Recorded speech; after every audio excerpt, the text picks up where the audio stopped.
Kita bersama sekali lagi dalam hamparan alam, di mana kita menerokai tempat-tempat menarik di Malaysia yang sudah tidak dirindam.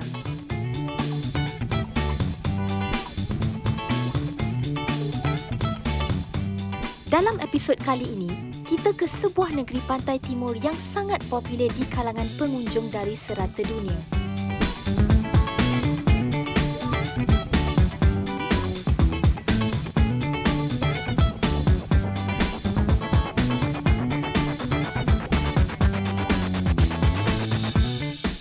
Ramai menganggap negeri ini sebagai tempat persinggahan ke destinasi-destinasi percutian yang menjadi tumpuan ramai.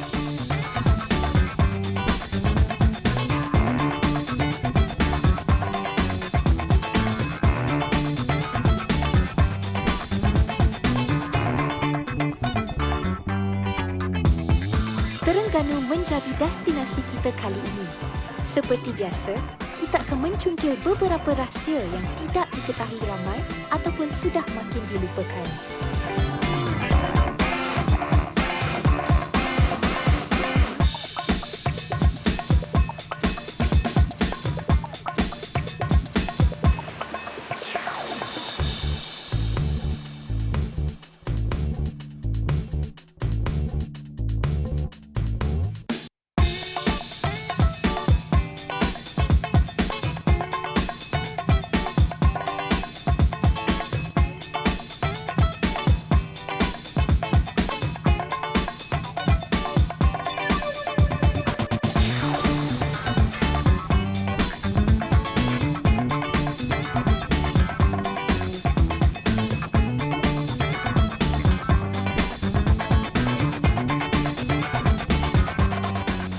Destinasi pertama kita, Dungun.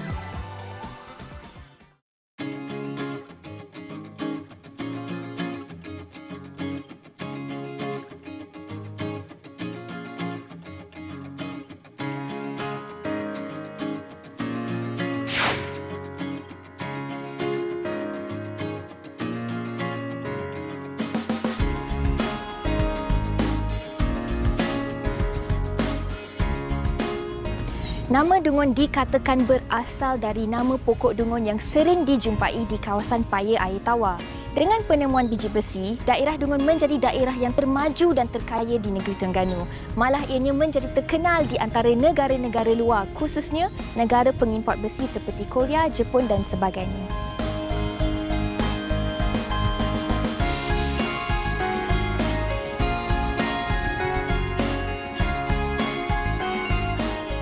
Ramai tidak tahu tentang sejarah bandar tepian pantai yang kaya ini. Pada zaman kegemilangannya, Dungun merupakan pusat pengumpulan biji besi dan juga mempunyai pelabuhan khusus untuk mengeksport bahan mentah berharga ini.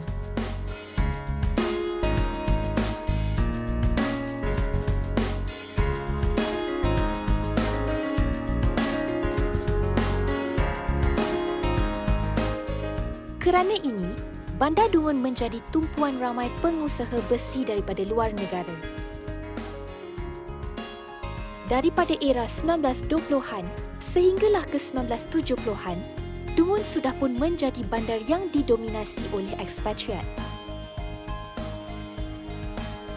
Walaupun kini Dungun sudah tidak sibuk seperti dahulu, namun ia menyimpan banyak peninggalan sejarah berserta beberapa rahsia alam semula jadi.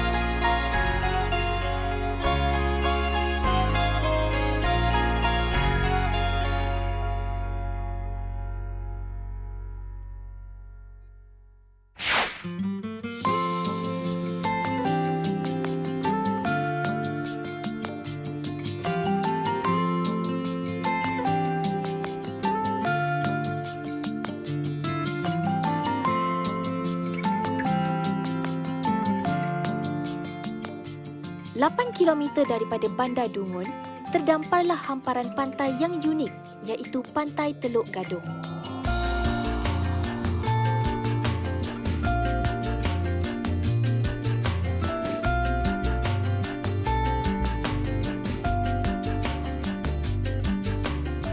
Juga dikenali sebagai Taman Bandar Tasik Gadong, satu hadiah alam yang sangat unik kerana di sinilah laut bersatu dengan tasik.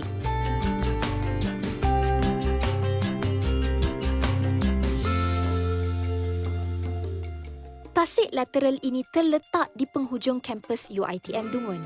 Disayapi pula dengan Laut Cina Selatan dan bukit-bukit menghijau.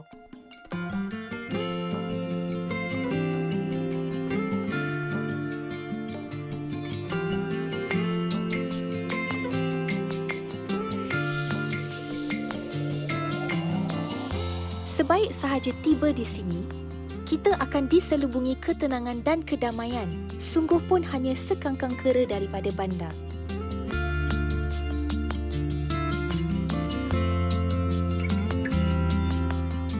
Tasik ini sesuai untuk aktiviti air. Bagi kaki pancing, ada pilihan untuk memancing, sama ada di tasik atau di laut.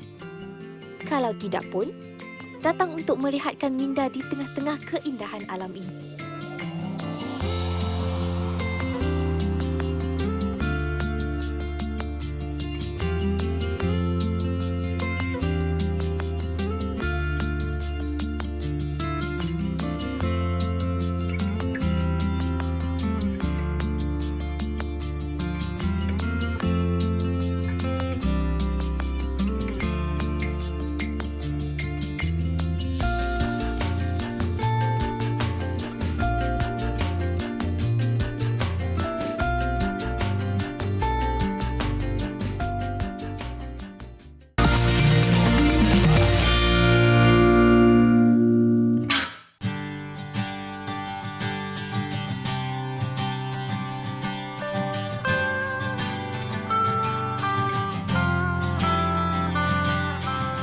Percaya tak jika Syikin katakan di pinggir Bandar Dungun terletak peninggalan tapak biji besi yang dahulunya merupakan yang terbesar di Asia Tenggara.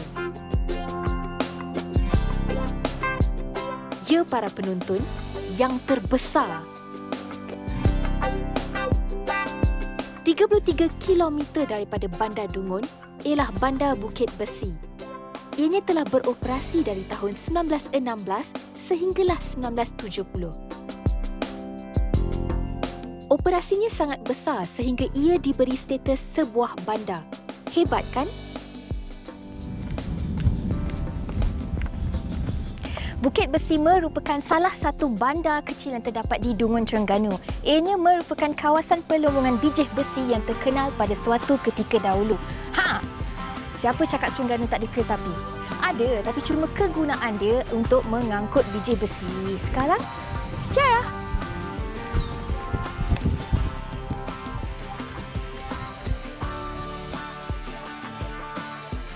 Dengan bantuan seorang anak muda di sini, Syikin dikenalkan dengan Pak Su, seorang warga Bukit Besi yang dahulunya pernah bekerja di kilang ini. Pak Su boleh tak cerita sikit tentang latar belakang kawasan ni?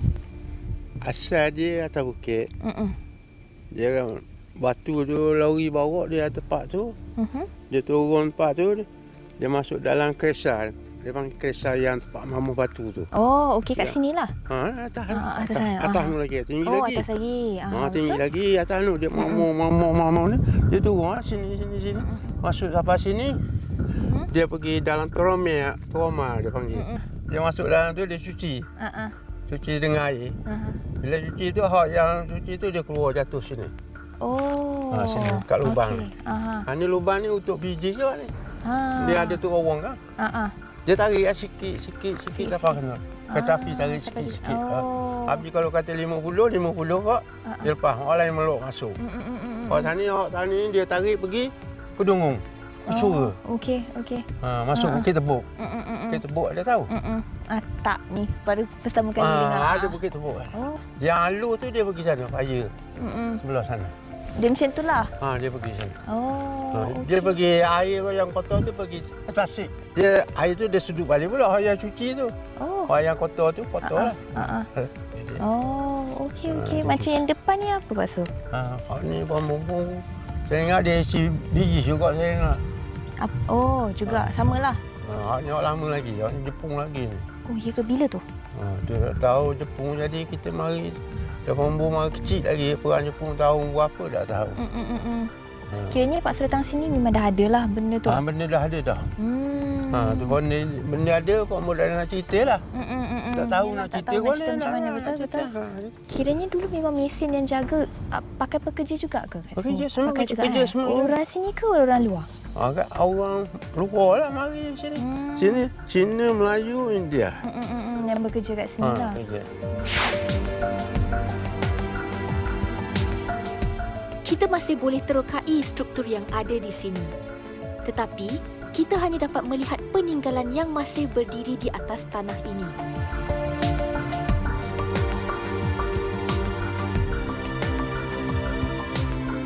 Di bawah sana masih terdapat laluan-laluan yang tidak diketahui.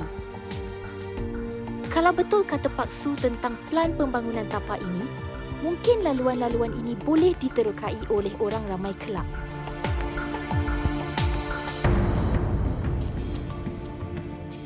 Terasa begitu kerdil bila berdiri di tengah-tengah struktur ini.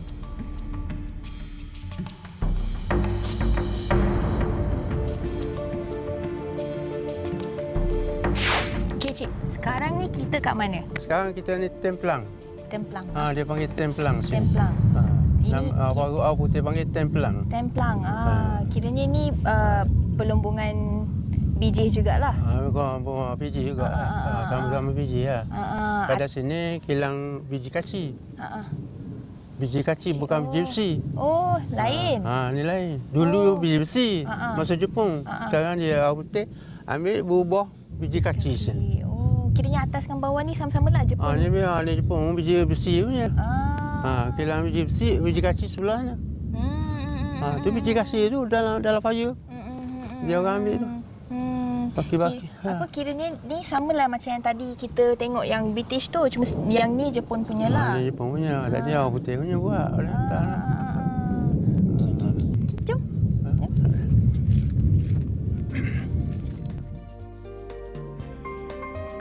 Bayangkanlah betapa sibuknya semasa kilang ini di zaman kegemilangannya. Seluruh tapak ini juga dipenuhi ratusan pekerja.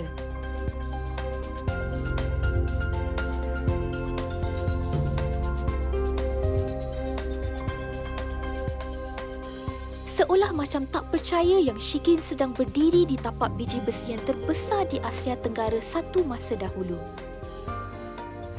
Jadi Pak Su sendiri ada harapan tak untuk buka balik untuk tempat ni? Dengar pada cerita-cerita Tok Menteri Besar dia tahun 2030 ni baru nak buka kawasan. Buka balik. Untuk fungsi yang sama. Nak bersih, molek nak lawa lah mana kawasan. Untuk menjadi tempat lawatan ke atau untuk buat ada. Balik? Sekarang medium sekarang baru buat. Medium ni ada baru buat sekarang. Sekarang dah habis dah barang baru nak buat. Dah bangunan molek pada jaga dulu. Tu. Jadi tu susah bila ramai orang ni pelacur mari nak tengok benda ni nak tengok. Benda tak ada dah habis. Kiranya 2030 dah baru nak buat balik? Dia kata. Dengar-dengar dia cakap lah 2030. Kitanya harapan Pak Su untuk benda tu jadi realiti lah. 2030 tu dia buka, dia buat balik. Lah.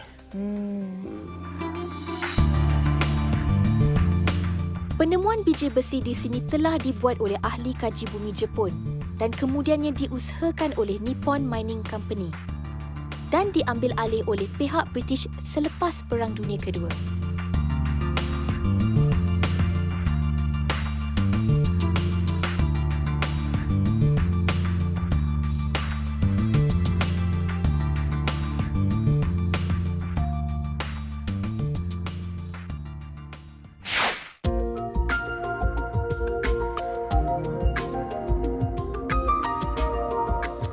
Hanya 3 kilometer dari sini ialah bekas lombong biji besi yang kini menjadi tempat tarikan penduduk tempatan untuk berkelah dan mandi manda.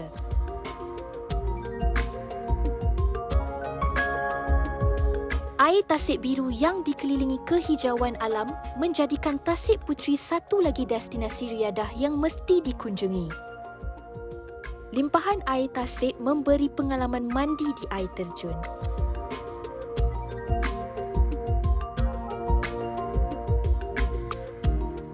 Terdapat 3 peringkat limpahan air yang berlainan kedalamannya.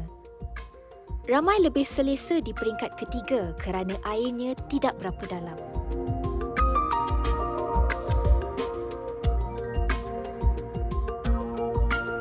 Peninggalan industri berat yang kini menjadi tarikan alam.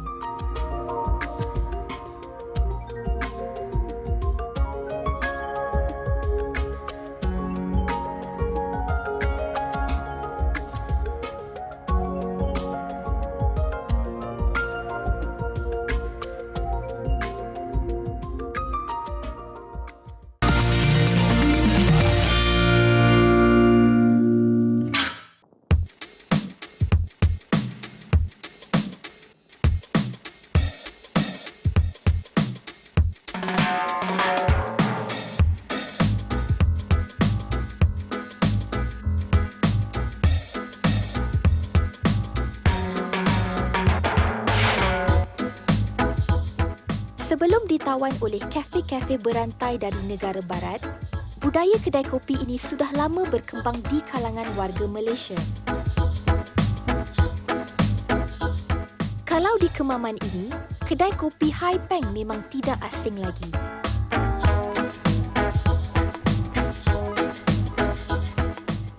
Diasaskan oleh Wong Sang Hai atau lebih dikenali sebagai Uncle Wong pada tahun 1940, kedai ini terkenal dengan resepi kopi dan serikayanya yang dibuat sendiri.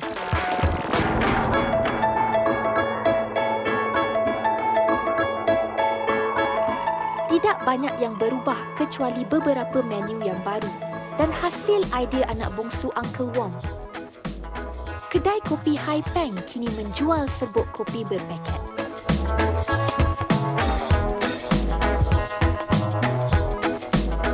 Popularitinya mampu bertahan selama 77 tahun kerana ia merupakan tempat yang dikunjungi oleh segenap lapisan masyarakat dari pelbagai kaum.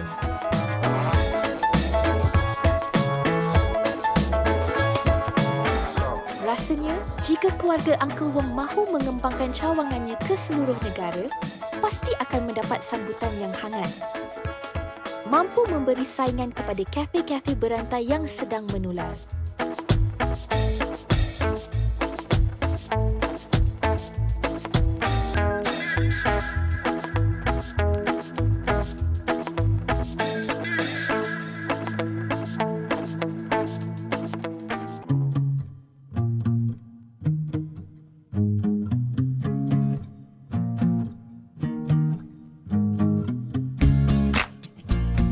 Bila di negeri pantai timur, sudah tentu tarikannya ialah tepian lautnya.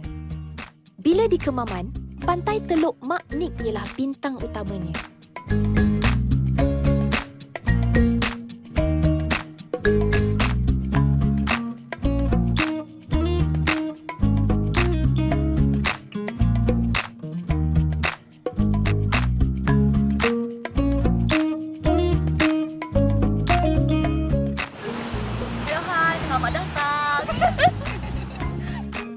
Juga dikenali sebagai Monica Bay, pantai ini dibarisi oleh pokok-pokok ru. Kalau kena masa dan kondisinya, kita dapat lihat tarian alam di sini. Pokok-pokok beralun di buai Bayu Laut Cina Selatan.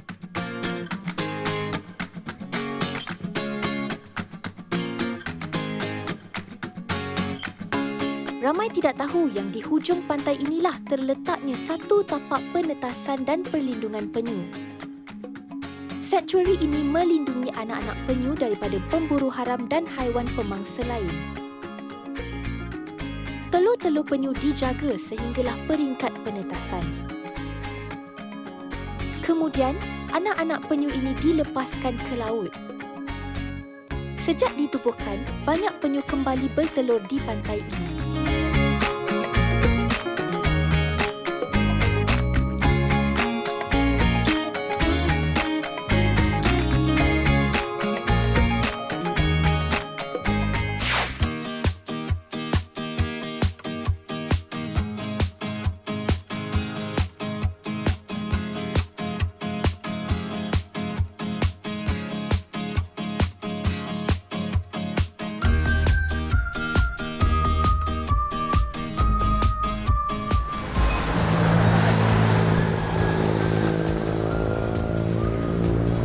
Sekarang Syikin berada di Warung Aziz Sata Kemaman Terengganu. Orang kata kalau kita tak makan lagi sata, maknanya kita tak sampai lagi lah kat negeri Terengganu. Jom.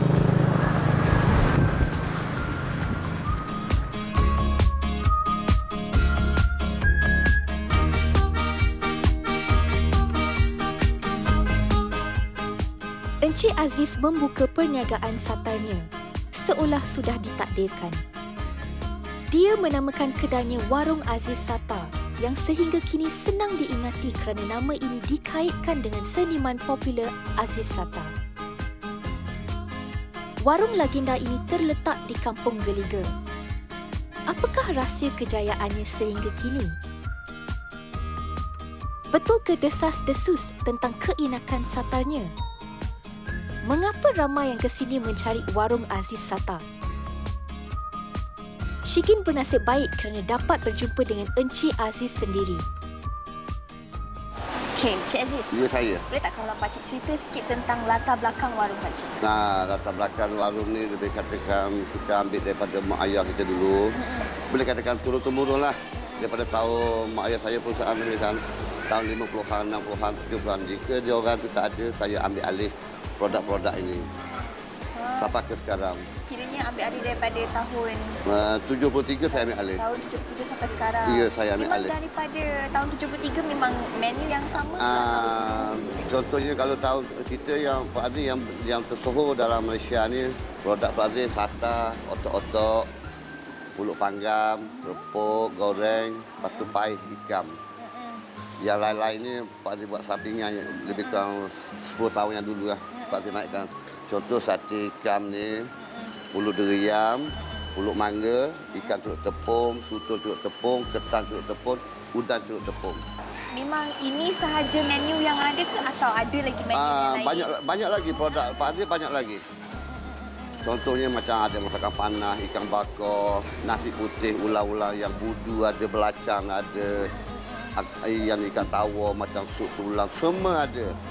Macam di sebelah sana, ada lagi jenis mi sup, mi kari, mi tom yum. Kira banyak menu Encik Aziz. Kalau nak dikatakan setiap orang yang berniaga dekat sini, Yeah. semua memang kiranya keluarga ke atau masing-masing lain-lain? Semua boleh katakan di warung Pak Aziz ni, boleh katakan semua anak-anak Pak Aziz.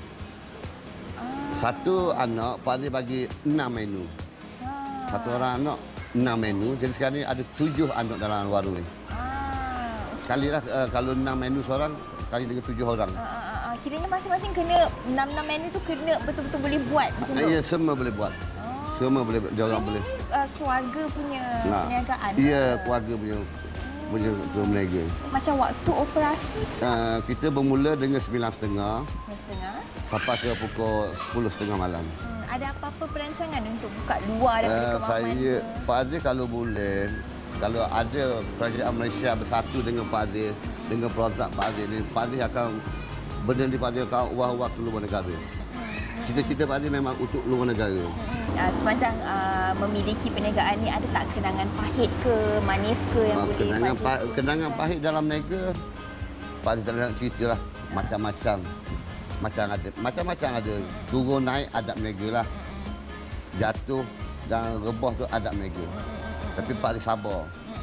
Sabar-sabar. Akhir-akhir sabar Pak Aziz dapat kejayaan. Alhamdulillah. Masa sekarang Pak Aziz dapat kejayaan. Apa harapan Pak Aziz untuk warung ni atau untuk anak-anak Pak Aziz ke yang bekerja dengan Pak Aziz? Niat Pak Aziz tu kalau boleh nak maju, bukan setakat ada Pak Aziz. Tak ada Pak Aziz pun, anak-anak teruskan dengan nama Warung Aziz Sata. Dia meletup seluruh Malaysia. Harapan Pak Aziz macam itulah. InsyaAllah. InsyaAllah. Boleh dibawa keluar negara. Ya, lebih-lebih lagi bawa keluar negara, insyaAllah. Selain daripada satarnya yang sememangnya popular, Pak Aziz juga menyediakan otak-otak, kerupuk leko dan yang terkini, pai ikan. Sedikit seperti ikan panggang tapi rasanya berlainan. Kalau datang ke sini, mesti cuba. Menu minumannya juga sangat menarik. Syikin cuba yang ni dululah. Boleh. Oh, lain Pak Aziz. Kalau kita kat Kuala Lumpur, dia punya otak-otak tu warna merah. Ya, ini lain lah, memang lain lah. Itu ikan dibalut dengan repah. Macam ni rasa lagi ikan dia macam yang kalau kat Kuala Lumpur tu dah tak rasa. Satu ikan kita belah ya, dedeh belah dua. Satu ikan tu boleh dua keping otak-otak. Ni yang saya selalu dengar. Sata Sata. Ni pun ikan jugalah kan? Ikan juga. Oh, tu ada cili padi Ya, ada. Oh, sedap. Oh, sedap lah Pak Aziz. Yang ni tadi? Pulut panggang. Oh, pulut lah. Pulut panggang. Ini tadi ikan lah. Itu ikan, pai ikan. Pai ikan, saya cuba ni lah. Oh, dia macam ni. Dia ikan satu ekor. Pai nama dia? Pai. Pai. Pai ikan. Jaga tulang.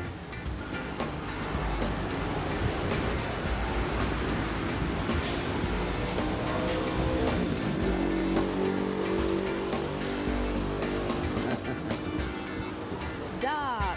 Rasa macam makan limau otak-otak sekali. Sebab sekali panas sekejap lagi. Betul. Tapi dah sejuk ya. Ada juga rasa dia tu tapi lain yang dengan sana. Tapi still sedap juga ni. Bolehlah. Tempat yang sesuai untuk makan malam setelah puas menikmati keindahan pantai Maknik tadi. Terima kasihlah Pak Aziz sebab sudi layan Syikin, sudi jamu Syikin dengan makanan yang ada dekat sini. Ya, Pak Aziz pun banyak-banyak terima kasihlah. Ya, kerana macam berhubungan Syikin mari ke warung Pak Aziz ni. Pak Aziz beribu-ribu kali terima kasihlah untuk pertunjukan produk-produk Pak Aziz untuk berbesar lagi produk-produk Pak Aziz seluruh Malaysia. Sama-sama Pak Aziz. Ya. Sekarang Syikin dah sah ada kat Terengganu sebab Syikin dah makan dekat warung Aziz Sata. Betul tak Aziz? Betul. Syikin orang Terengganu sekarang. Ya. Tak ada lah.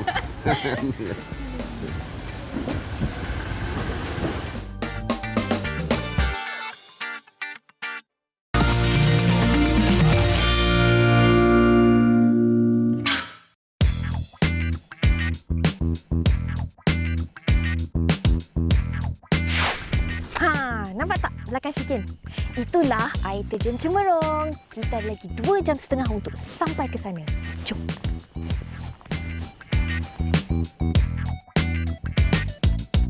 Air terjun Cemerong ialah yang tertinggi di Terengganu dengan ketinggiannya pada 305 meter.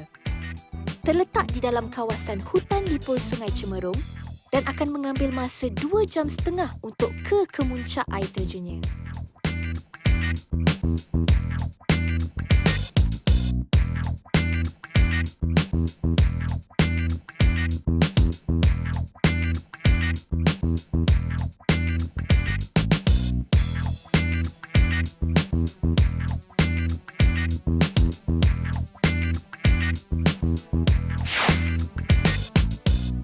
Tempat ini terkenal di kalangan pendaki dan laluan ke air terjun ini merupakan pintu masuk untuk meneruskan pendakian ke Gunung Berembun.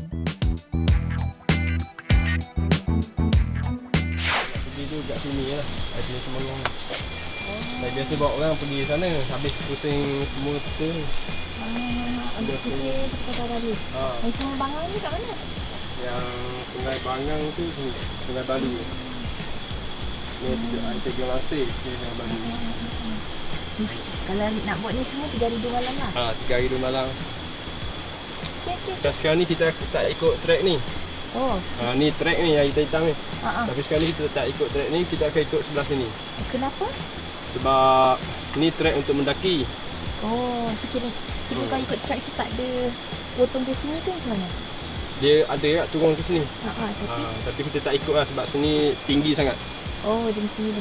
Pacak sikit. Okey, faham. Macam kat sini landai ni, turun naik. Nanti kita akan sampai sini. Air Kalau ikut trek tu dengan ikut jalan yang kita nak jalan ni, dua-dua lebih kurang 2 jam ke? Atau kalau ikut trek tu lebih cepat ke? Kalau trek ni lagi jauh. Oh, lagi jauh. Yang ni dalam sebab kena mendaki kan, jadi jauh sikit lah. Lambat sikit lah. Ni dalam 3 jam, sini dalam 2 jam. Itulah kita beli yang 2 jam tu lah. Okey, jom, boleh.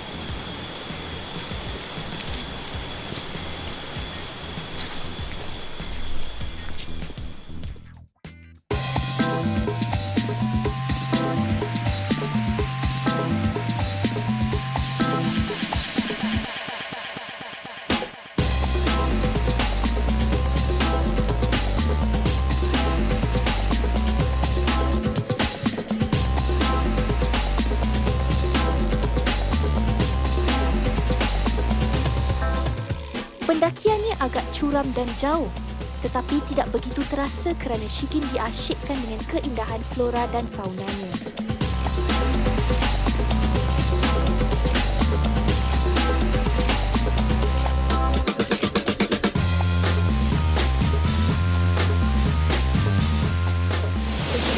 Kita dah tahap mana dalam pendakian kita?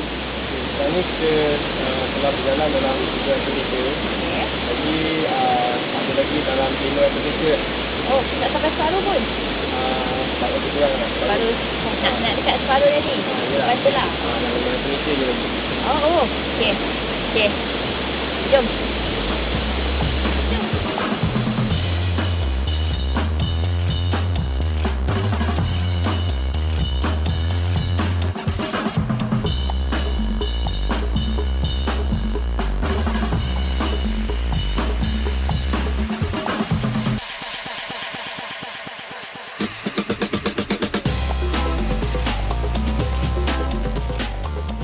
Seperti biasa, segala kepenatan mendaki hilang bila tiba di kemuncaknya.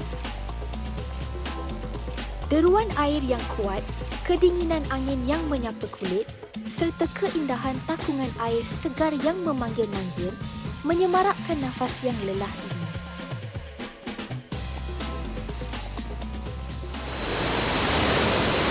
Okey, inilah dia air terjun Cemerung yang dikatakan antara yang tertinggi di Asia Tenggara ni. Lepas tu sini ada 2 tempat mandi lah. Macam kat atas ni boleh mandi. Dia cetek sikit atas ni. Oh, okey. Tapi yang berbahayanya kita takut hari hujan. Sebab kalau hari gelap kat atas tu nanti hujan dia mudah jadi kepala air. Oh, jadi kalau kita kena tengoklah kalau macam nak hujan, kita tak boleh mandilah. Kalau hari macam nak hujan tu tak boleh mandi lah. Tak payah mandi lah. Tapi kalau macam ni boleh mandi lagi. Jadi kira ikut nasib lah siapa yang panjat ni. Kalau panjat tiba-tiba nak hujan dah tak boleh mandi lah. Tak boleh mandi lah. Tapi kira sekarang kita ni bernasib baik ke tak? Saya rasa kita bernasib baik lah sebab kita dapat mandi Lepas tu dia ada bawah tu ada satu lagi tempat mandi. Oh ya ke? Tapi yang tu dalam sikit lah. Dia tu kedalaman dia dalam 4 meter. Oh, dalam 4 meter. Jadi kalau tak pandai berenang tak boleh mandi lah. Jadi kita ni kalau nak mandi sini dengan bawah lah boleh. Dengan atas tu betul? Atas tu. Atas tu dengan Selalunya bawah. orang mandi kat sini lah. Selalunya mandi kat sini lah. Kalau yang pandai berenang lah. Okey. Yang tertinggi antara yang tertinggi Antara yang tertinggi Lepas tu untuk keselamatannya seeloknya datang dengan guide lah. Oh, tak boleh naik sendiri. Sebab jalan dia trekking dalam hutan Jadi kita takut ada yang sesak ke, ada yang injured ke, cedera ke. Tak ada siapa yang kita nak bagi tahu kalau kita cedera. Jadi betul kita memang kena ada tour guide tu. Ada guide. Satu lagi untuk kebersihan lah, kena jaga kebersihan. Sepanjang naik tadi mana nampak bersih je, tak ada nampak sampah kecil ke apa ke. Kiranya orang yang mendaki sini memang menjaga kebersihan sini. Bagus. Jaga kebersihan. Jadi betul lah kita dah sampai ni. Ya, kita dah sampai dah ni. Boleh nak mandi. Saya dah sampai.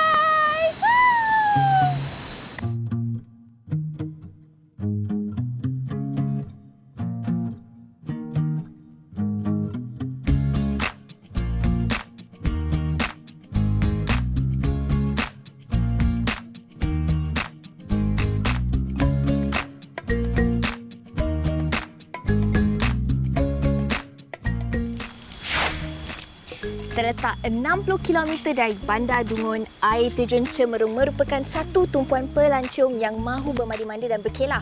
Tapi betul lah Shigin cakap, kalau nak pergi air terjun Cemerung ni, pendakian dia selama 1 jam ke 2 jam, betul? Betul. Mengikut stamina anda, tapi percayalah bila dah sampai atas sana, pemandangan dia, kolam dia, dia punya flora dan fauna dia memang menarik.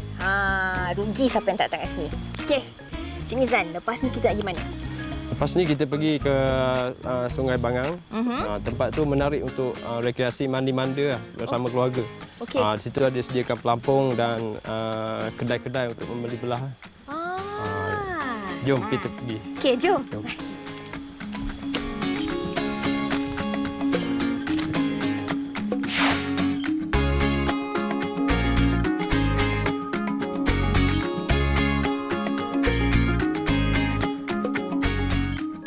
Seperti yang dijanjikan oleh Encik Mizan tadi, kita akan ke satu lagi rahsia alam semula jadi di sini, iaitu Sungai Bangan. Shikin terkejut kerana Encik Mizan menyebutnya sebagai Sungai Bangang. Tetapi baru Shikin faham, kita di Terengganu.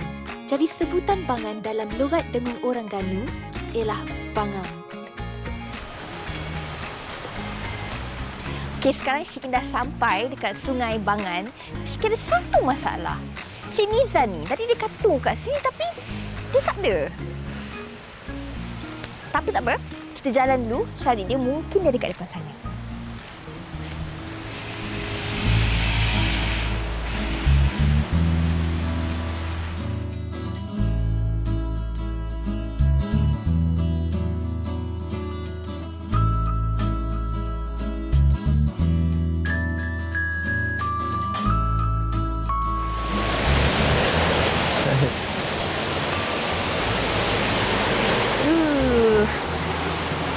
Ush.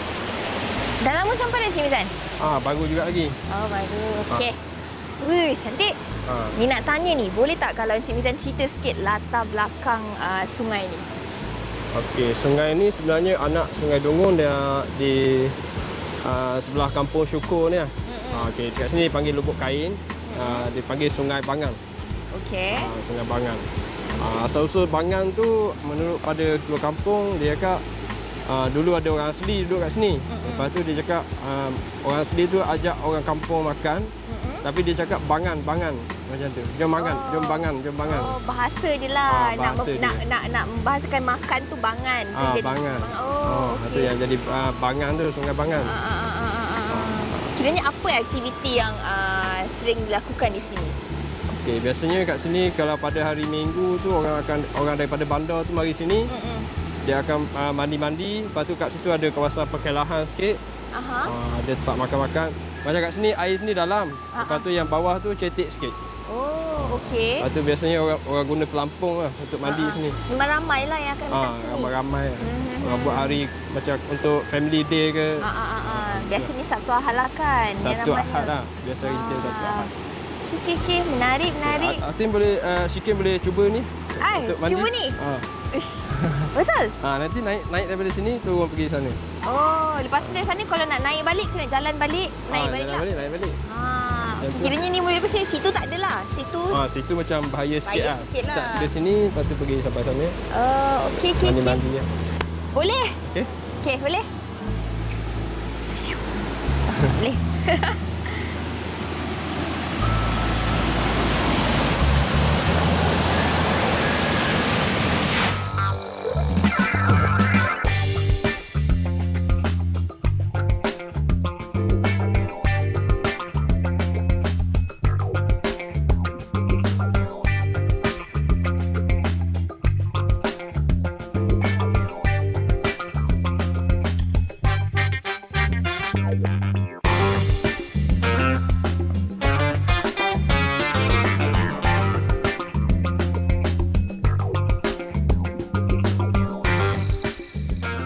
hanya singgah ke tahap yang paling rendah di sungai ini yang kerap menjadi tumpuan pengunjung. Dapatlah juga merasa pengalaman di Sungai Bangan ini.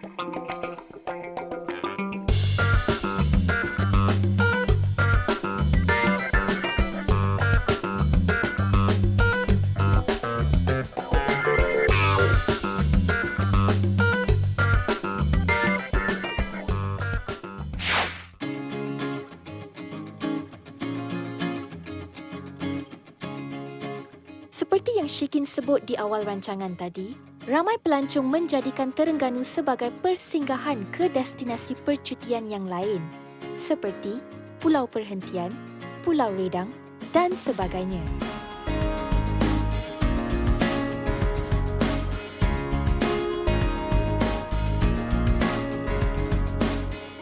Tetapi ramai yang tidak tahu di sini sahaja terdapat pelbagai tempat-tempat menarik dan bersejarah untuk diterokai.